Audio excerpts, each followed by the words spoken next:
Dude.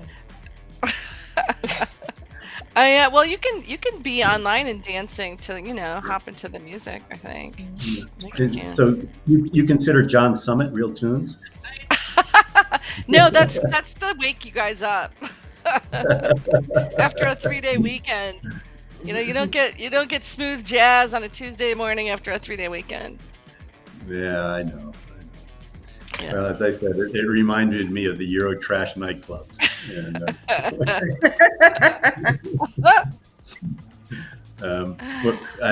when I was in medical school in Brussels, as I said, we'd go to these nightclubs, and I had a friend named Leslie Trapp, who's actually a descendant of the Von Trapp family. He was over there, and we would go out and we would convince the nightclubs what the latest American dance would be. And so we invented this dance called the Errol Flynn, where all we did took our arm and pretended it was a sword and moved it back and forth. Anyway, we had the whole nightclub one night doing the Errol Flynn that we created. It was fun. Wait, so did you just say when you were in medical school? I think I didn't know about that. Yeah, I went to medical school in Brussels. My mother was a Belgian citizen, so I was able to go to medical school for $4,000 a year, which is incredibly good. Did you ever do a residency or anything, or did you pivot to finance? No, I pivoted. It's one of those things where I went because I was the oldest son that was supposed to be a doctor from a long line of doctors, and I didn't like it. It's wild you didn't end up. Does anyone think that maybe healthcare. there's another story here? Yeah, I think there's a cover up. Like, there's another part of this story where all of a sudden he's not a doctor anymore. Well, I've got a side hustle as a Belgian surgeon. Yeah, when I was in Belgium and then Nicaragua, it's like, what? Yeah. I was just doing some work for You know what I mean? I had an alias, a nickname back then. It's wild though that you didn't end up covering healthcare like all the other medical school refugees into finance. Yeah, you're right. I should have. I applied when I came back to the States. I applied for jobs in New York City to every bank, et cetera, and I've got rejection notices that I could wallpaper my house with. So I ended up at S&P only because the director of research there was a Boston Red Sox fan, and I grew up in Boston, and he wanted a Red Sox fan to support himself. So, but when you come out of the training program at S&P, you're given the industry that becomes available. There was no rhyme or reason to it. It was just whatever came available. And for me, it was telecommunications, which was AT&T at the time, and financials. And I don't know if you remember, but back in '82, I think it was Judge Green that determined that AT&T needed to be broken up into the baby bells. So I was literally, less than a month into this job, and I was supposed to interpret what the implications of this breakup of AT&T was going to be. And I immediately decided I didn't want to do telecommunications. It's funny that you said, as soon as you started saying, if you remember in 1982, my initial reaction, there's no way I'm going to remember that. But I actually remember that. I think that may be the first business story that I actually remember happening. It was such a big deal. Yeah, it was a huge deal. Of course, they broke it up to put it all back together again later. Yeah. That's the story of antitrust in America. Always a moving target of enforcement, which we're probably going to see now. So I was just going to ask you, Berna, do you think we'll see that for Google and Alphabet? It's really interesting because so many people in the administration have been hawks on big tech. But if you look at, who was sitting where yesterday, it seems like there's a cozying up. If you look at the statements that Vance has made over time, Vice President Vance, you would think it wasn't smooth sailing ahead. So, it does seem like there's been a bit of a detente in the big tech assault. I'm a little bit more skeptical about the FTC just, giving free rein over all mergers, though, because there's still some pretty conservative people, who want some restraints that are, sort of up for key roles at FTC and DOJ. So I'm excited to live in a country where we kind of gauge policy by where people are seated. Yes. The Politburo. That's a good sign.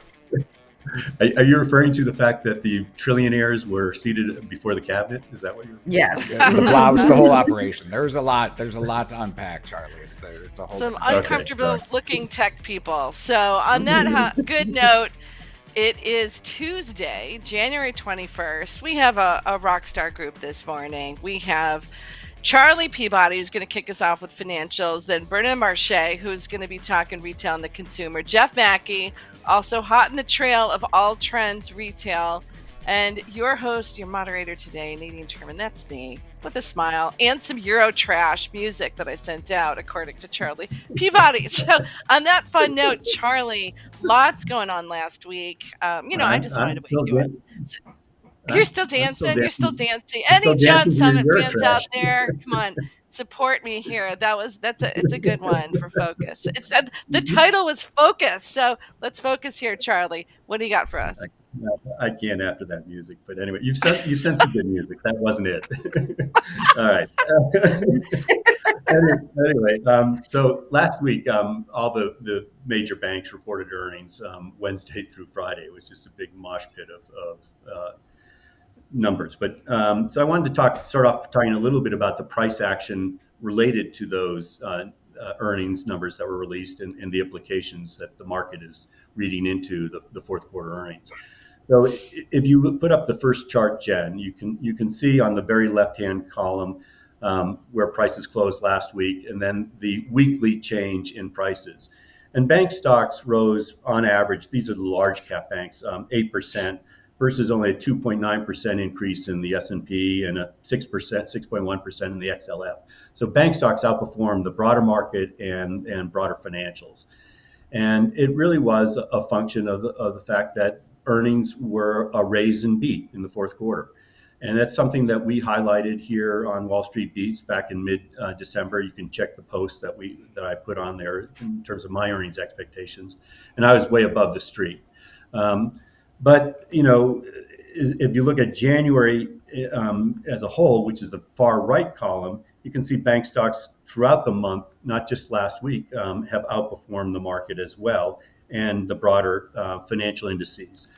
But there's a bifurcation starting to take place within financials or bank stocks. And what you're going to see if you look at the far left-hand column or the far right-hand column for January, last week's performance or January's performance, you're going to see that the stocks that are related to capital markets are really the ones that are outperforming. Whereas the regional banks that are driven more by interest rates and loan growth, or what we call net interest income, are lagging. And there's been a significant underperformance. And within that, what you also see is stocks like Goldman Sachs or JP Morgan or Citigroup or Morgan Stanley are making new highs. Whereas stocks like US Bancorp or Truist or PNC aren't even getting close to their November 25 highs, the post-Trump rally highs. And they're actually starting to fail at their 50-day moving averages. So why is that? So can you kind of put in perspective, right? Sorry to interrupt here, but put in perspective for people. Why is that happening?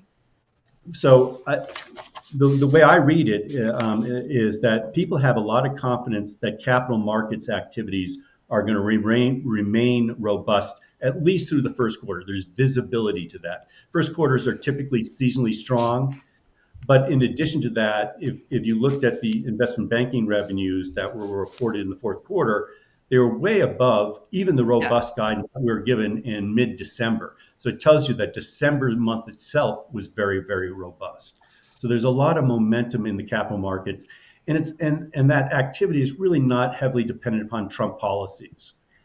On the other hand, the rate structure and how it plays out here is very much dependent upon the Trump policies, and more importantly, the sequencing of those policies. So in bank land, you can get things done either through executive order, through regulatory fiat. There's a lot of things that are going to be done through the reconciliation system process, and then finally congressional approval. Those are the four ways you think about things getting passed. And quite honestly, a lot of the bank stuff is sort of going to be back-end loaded. the policies that would spur or have an impact, I should say, on which way rates trade or Okay. which way growth develops. And so there's some uncertainty to those rate outlooks and those loan growth outlooks because we're not sure how the sequencing of the Trump policies are going to play out. And I think that's So one of the what do you reasons. do though? So what do you do here though then? So you've had this rally in some names, not other names. And so is this like a stock picking exercise currently? Is it a wait and see? But then once you see, it's too late. So how does someone deal with this uncertainty? Well, so now we've reached a point where the banks have partially re-rated to expect, positive outcomes from the Trump policies, particularly around a lighter regulatory touch. And so banks are trading around 60% of the market multiple. They used to top out at 55%, but once Hmm. we heard what Trump was up to and expected deregulation to be a major force, we thought we could get a re-rating to 60, maybe 65% of the market multiple. We're there now. So my attitude is you do not chase the stocks here. Okay. And this is where you have to decide whether you're a relative player or an absolute player. I think we're going to get a decent correction in the first half of this year in financials. And so I Okay. am not chasing them. But if I'm a relative player, I think banks do continue to outperform the broader market. And then So you're not within shorting banks, just yet. So you're kind of pausing on a short, but at some point you think this is a short. I will say I actually did put on some regional bank shorts on Friday afternoon, Mm. late Friday afternoon. So I may be jumping the gun a little bit here, um, but it's against a lot of longs in other areas. Okay. So, but I do think banks will outperform relatively. And then the question is, which section within banks? And I want to own the money centers and the capital markets names and be short the regional names and maybe even some of the consumer finance names. Um, Okay. so, Jen, just very quickly, and I'll go through these very quickly, Nadine, and then we'll turn it over. This shows the earnings for the fourth quarter. My estimates, the street estimates, and the actual are the first three columns there. And the one thing I want to point out is that the biggest beat relative to street expectations was at Citigroup, which has been my number one pick and the one I highlighted coming into the earnings season. And if you look at Citigroup's, reaction to that, it was, sort of a skyrocket type of reaction. The stock moved to a new 52-week high. And it was largely because they beat both on revenues and expenses, and then they announced a share buyback program that's going to, that surprised people in terms of how robust it was. And then the last slide, and I'll just do this very quickly, Jen, is just showing the revenue in this industry. Revenues, I don't know if you can bring that up, Jen, but there we go. Revenues actually were very, very strong, for our industry. They were up, 6.7% for the big banks on average.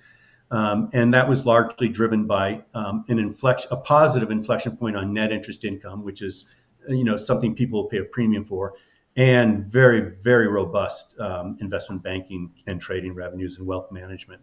And there's no reason to believe that capital markets momentum is going to slow anytime soon.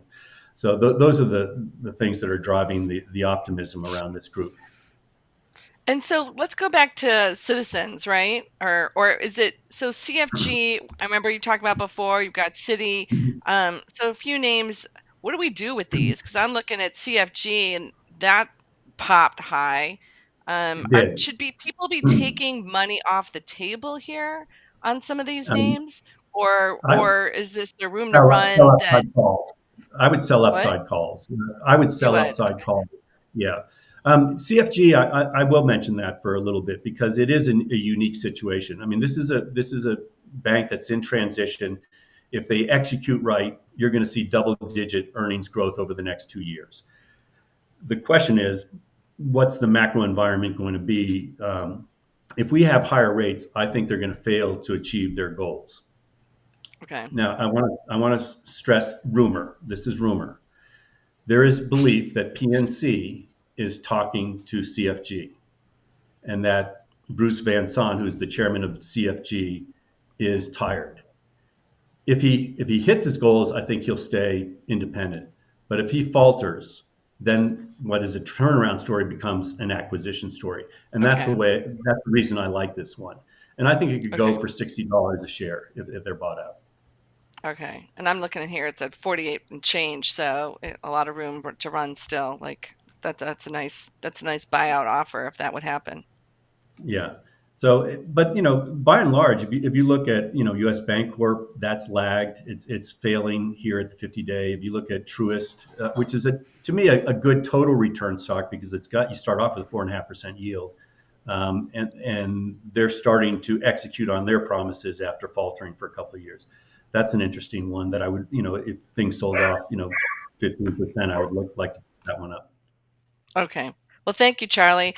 We're gonna head over to consumer land. Berna, what is on your radar today and for this week? Well, I was planning to sort of recap the ICR conference that I was at Okay. last week and give some For those that updates. know, what is ICR? Let people know in ICR case they know. is it's a outsourced investor relations firm that puts on this big conference. There were about 3,000 people at it, between company managements, public markets investors, and private market investors. So a lot of Okay. PE and VC types running around. About 1,200 A lot of public fleeces, a market lot of investors. police vests going on. Okay. So yeah, there were definitely some fleece, and it was chilly in Orlando in the 50s and 60s. So definitely fleece vest weather, quite a disappointment, but definitely warmer than the 7 degrees that it was in New York this morning when I went outside. So I'm going to get to some specific names in a bit that just review names that have been well trafficked here on our show, but just a couple of things in context. A lot of retail companies, a lot of restaurant companies. Probably the biggest surprise of the retailers was the lack of fireworks. I mean, usually you have a lot of stocks moving, up and down 20%. And we did not get any big up movers except for Aritzia, which instead of releasing Monday morning, released the Friday before. So there really was no big upside. The basic messaging, there were a couple of companies that were down quite a bit, which I will get to. But the basic messaging was, the consumer's doing okay. As we've talked about, despite the doom and gloom headlines, despite the building credit card balances that Charlie can, I'm sure, expound on, the consumer spent over Christmas, but investors were like, okay, thank you. Next, what are we going to do now? The biggest surprise that I had in sort of the meetings was that nobody was asking about tariffs. If this conference had been this week instead of last week, I think the Okay. questioning would have been very different. Restaurants, definitely a little bit more positive on the consumer on the margin. A lot of emphasis still on value menu items, but they definitely sounded better than they did 6 months ago. They see mid-single digit inflation in their costs, Okay. combination of beef prices going up, some other commodities, as well as some minimum wage increases, sort of cycling in different states. But they think they can take the pricing to cover that. In Really? terms More of, from here? yeah, I know. Wow. But Is that possible? when they take 5% pricing, they don't take it 5% across the whole menu. They take it selectively in items that are hot. They keep, they hold the line and don't raise prices on some things that, consumers are really focused on. They're smart on how to do it. In terms of the standouts, again, as I said, the sort of big mover to the upside was Aritzia. The other standout in terms of buzz, and unfortunately I did not see this company, was Amer Sports. A lot of people talking about that one, which is the parent of Architects and a bunch of other things. But people seem to be excited about that story, and that's something I have to dig in on. On the negative side, Signet, the jewelry company, I think we've talked about it here in the past, just an absolute disaster, was down 20%. They'd guided to comps up 3. They came in down 2. Engagement was fine. It was a fashion jewelry problem. They were all bulled up on the lab grown stuff. But Mm-hmm. I mean, this is pricing pressure in a Yeah. business that, has fixed rents and labor inflation and, Right. No it competitive just seems like advantage, right? it It's just kind seems of like it's a secular disaster to me. So Yeah. would not touch that one with the 10-foot pole. In terms of, I want to go through some of the names that we've talked about in the past on this show. Two that I've talked about a lot, Five Below. They introduced their new CEO. I think, this continues to be a story about merchandising, and now we have a new CEO who's a merchant, which we've seen work at companies like Abercrombie. So, there's some reason to be hopeful there. But, this was not a positive catalyst for the stock, because anyone listening is going to know that they have problems that are going to take multiple quarters to fix. That's not a right. surprise to me. And I think the patients will be rewarded here, but really nothing new.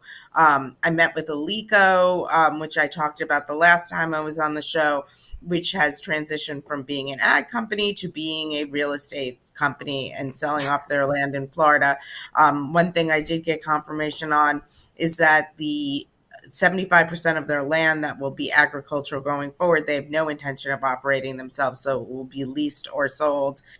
So that was good to know. It sounds like they are very busy. No real details there. The stock moved up 8 to 10% off of their meetings. This is a tiny little microcap company, and getting their story out is part of getting the value realized there. So I Okay. remain constructive there. Another stock I've talked about in the past where I remain constructive, and I think we heard good things out of at ICR, was Planet Fitness. That $15 price increase, the first price increase in the company's history, is having no effect on churn, no effect on new joins. It probably is having an effect, though, on franchisors getting more interested in building stores for them, because the economics are easier to make work at $15 a month versus $10 a month. So all positive there. You've seen the stock move up. I think that's just like a steady grinder up, and all's going well there. What's the The thesis price on that other than the price increase? What's the thesis for people who might not have heard you talk about the name I before? mean, the thesis is just, I mean, it really, a lot of it is the price increase. You have, I mean, you have a franchise model. They hadn't taken pricing in ever, and they took a 50% price increase. So obviously there's a lot of leverage on that in the company owned stores, and a lot of incentives to get franchisees to come on board now that the economics are better. It's still, the cheapest game in town for a functional gym that gets the job done. And if the economy is bad, people might trade down to it. People are unlikely to quit something that is $10, $15 a month that they actually use, as long as they're employed. So Okay.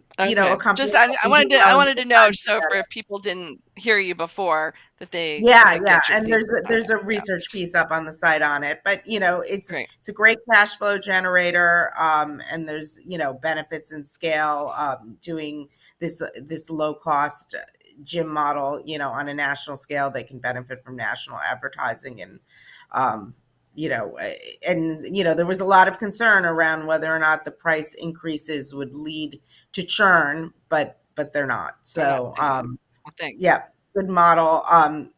The other one that we've talked about a lot here that was frankly a shock to me, and I think a lot of people, was the big move down in Abercrombie, down about 20% on Monday.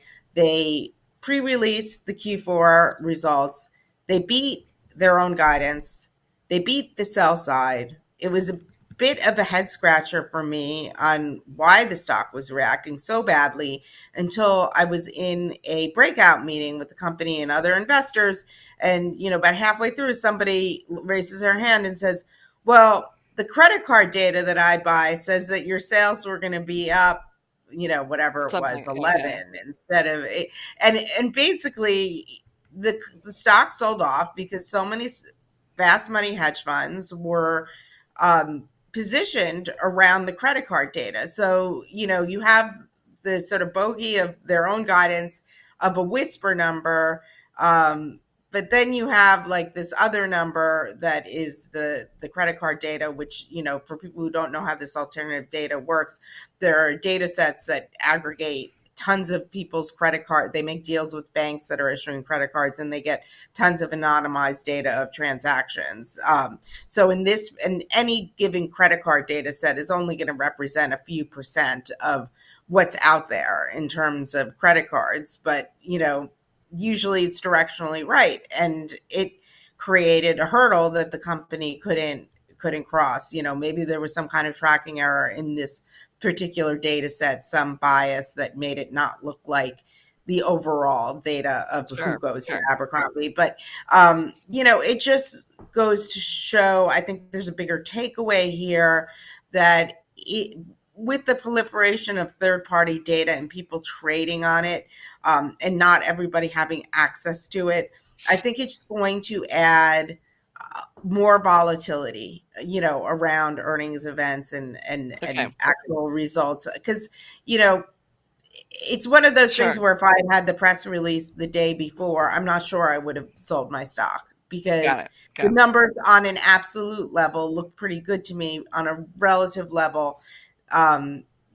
relative to some number that the company never endorsed, they didn't make the mark. So, I think that what this means is, buckle up for more volatility around data points, but more opportunity for those who have longevity and, either investing their own money or with investors who have a longer time horizon can suffer that. And then the final thing I'll mention, this is a name I've talked about a lot, is Crocs was not at the conference for the first time in about 10 years. And the reason that I heard for that is they recently promoted their CFO to be their COO.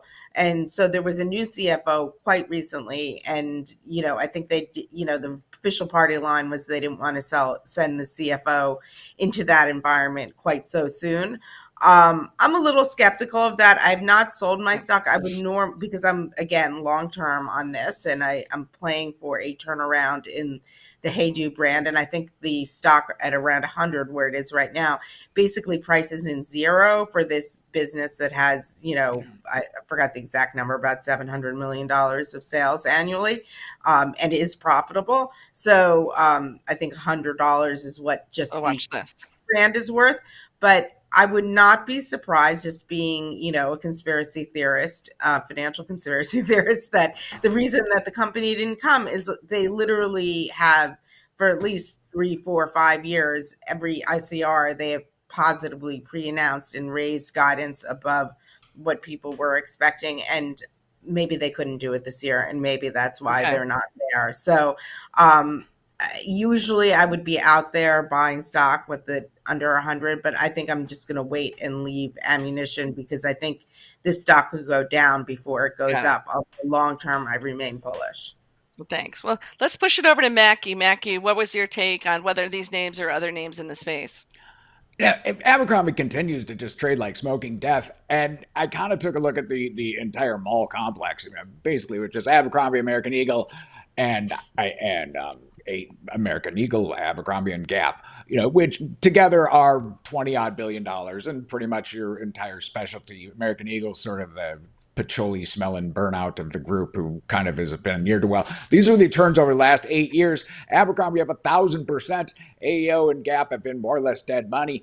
These are really cheap stocks. And I think the big bet on Abercrombie is, holy crap, you have to regress to the mean. It's still only trading time 15 times earnings. But the idea there is that things can't get any better, and so they almost have to get worse. And but when you get right down to it, I'm looking for kind of the best mix that I can find there anyway of value to any kind of compelling growth story is Gap. I think they have something going with Richard Dixon. I think they've got $2.5 billion, $2.3 billion sitting in cash. It's a $9 billion market cap. The stock has been dead money for decades. You don't need to be that good. I think that they can positive comp in this environment, and you're just seeing, the return to office works for them in a lot of ways. The athleisure market exploding should work to them better than it has. And they finally have a CEO in there who isn't from within the company, he's from the outside, and so nothing's sacred to him.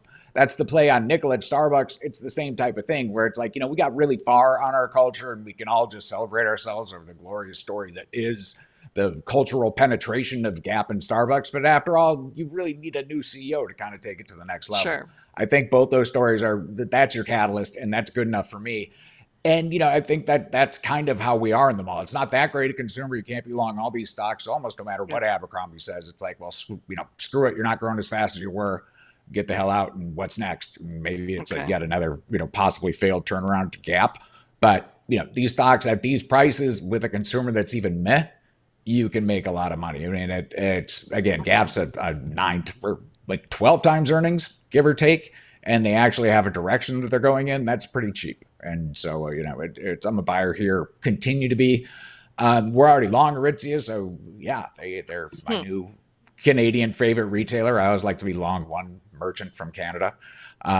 Since we sold our Lulu, now we're long Aritzia. You're still long? It still has room to run, you think? Okay. I think so. It's getting pricey. Would I buy it absolutely today? Well, maybe, but it's been a nice ride, and I really like the CEO, and it's it trades with 3 men and a goat, so you got to pretty much make an appointment and trade low volume foreign securities, and I'd rather just hold it. Okay. So like him here, love the Gap for longer term. Okay. Well, I think that's it for today, Charlie. I don't know if you're talking. Yeah, he's talking, but I can't hear him. Yeah, sorry. I have a question for either Jeff or Berna. And I'm really looking for perspective here, because I know that the major credit card banks have granted forbearance to a lot of consumers in the South that were hurt by the hurricanes, and now they're doing it to the consumer in California that were hurt by the wildfires. I don't know if that's a big enough swath of consumers to affect retail sales or any specific companies that may have geographical concentration in those areas. So I was just looking for, because that forbearance is going to end in about 6 months. So around mid-year, those consumers that are not having to pay their interest right now are going to be forced to start paying interest again. And I was just curious if that would have any impact on retail sales or any specific companies that have geographic concentration in those areas. Or is it just too small? I think it's too small and too early. I think you got to get really specific and really, it's to the extent there is that kind of industry going on down there. There's certainly going to be displacements, but it's a super concentrated little enclave of hyper consumers. I mean, business isn't going to be great at some malls in LA, but for the most part, we're still sorting it out. It's way too early. I think, the bigger question to me, the disconnect, I agree, it's too small. The disconnect to me is I don't think we've, and this is more your area than mine, I don't think we've seen the complete fallout in terms of insurers and reinsurers. I briefly worked at a reinsurer in my career as an investor, not on the insurance side, but I know that people get excited, sometimes after big events, you can take a lot of pricing afterwards. And so strangely enough, these terrible loss events become positive catalysts instead of negative catalysts. Sure. It's kind of counterintuitive. But I mean, one of the most interesting things that I saw last week, like as all this was going on, was on Tuesday night, I saw a piece of research from JP Morgan say that the losses were going to be $10 billion. Okay. Yeah. And I got the same day, I got a piece of research from BCA, which is located in Southern California, boutique economics research company. They said, they were like, we're writing from Pacific Palisades and it's going to be $100 billion. Okay. So that's sort of a big bid ask. The next day, JP Morgan raised it to 50. And, so clearly the people on the ground had a better sense of exactly how bad this was. And, I heard an estimate out of all places, the Hollywood Reporter, when I was doing my media work over the weekend, was at $250 billion. Yeah, so we're approaching Katrina level damage. And so I haven't looked at, I was busy at the conference, but, when I first looked at like Allstate and Travelers, they were not moving very much considering, and there's a lot of issues around people being underinsured, but I don't think that this has totally worked its way into the insurance stocks and the reinsurers is my feeling. Yeah, I was shocked on the JP Morgan conference call. They said that they didn't think that the impact of the wildfires in LA would have a material impact on their loss content going forward. I'm very skeptical of that comment, but they are the lead in influencing opinions on Wall Street. So that was kind of a surprise. Yeah, I mean, I just it wonder will if there impact isn't regional like construction. It's going to complacency and impact when the dust architecture. It's going settles. to impact, you know, it's.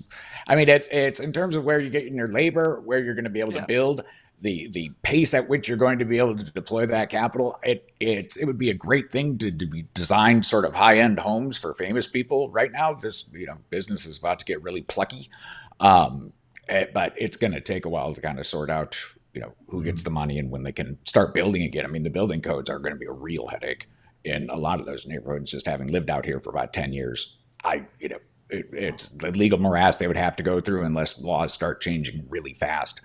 And how they change is going to, you have to redesign the entire area, and you have to re-landscape, you have to reroute everything. So maybe luck. go long Winnebago and temporary structure. So on that note, listen, it is January 21st, a Tuesday after a long weekend. We had our star-studded Charlie, Berna, Jeff, and me in support role here to support the stars. So thank you for joining us, and we'll be back tomorrow with good smiles. All right, have a great day, everybody.